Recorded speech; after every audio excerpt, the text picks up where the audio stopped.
Lumalabas na wala namang pakialam sa kanya si Joshua. Nagsalot pa ito ng tubig sa batis pero hindi man lamang umano siya tinitingnan. Ayon kay Rose, parang na-challenge man siya doon kay Joshua. Imbis na talakong na lamang ang ginawa niya, parang nagkaroon tuloy siya ng pwede sa pagsalita. Kapag sa ulo na lamang siya, hindi man lamang siya binati ni Joshua. Yan napadaan ulit sa pagkakas. Ano ba ito? Ay naman kay Celia ay binata pa at matanda lamang ng 2 taon sa kanila. Bukod pa rin doon, natanong na rin kung ano ba ang lahat pero bakit tunan siya? Loko ka talaga, Ana Rose. Akala ko matino ka. Baka pinagtatawanan ka man pero hindi lang nagpapahalata.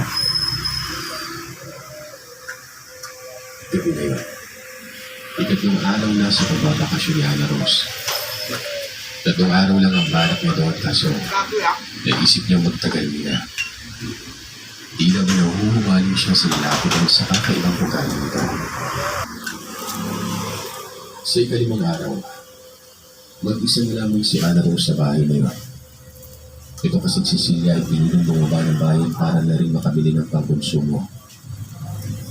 Saglit din ito mananatili sa original na bahay nila. Gawa ng umuwi na kasi mga magulang. Ipapaalam din naman ito na may kaibigan siyang nagbabakasyon sa lugar. At ito na nga si Ana Rose. Habang nasa bahay at mag-isa lamang si Ana Rose, kaya niyang magpakita ito si Joshua. Pero nakalimutan ko na siya noon at kagaskas sa labas ng bahay. Dali-dali siyang sumilip sa bintana. Iginala niya sa labas ang tama ng ilaw.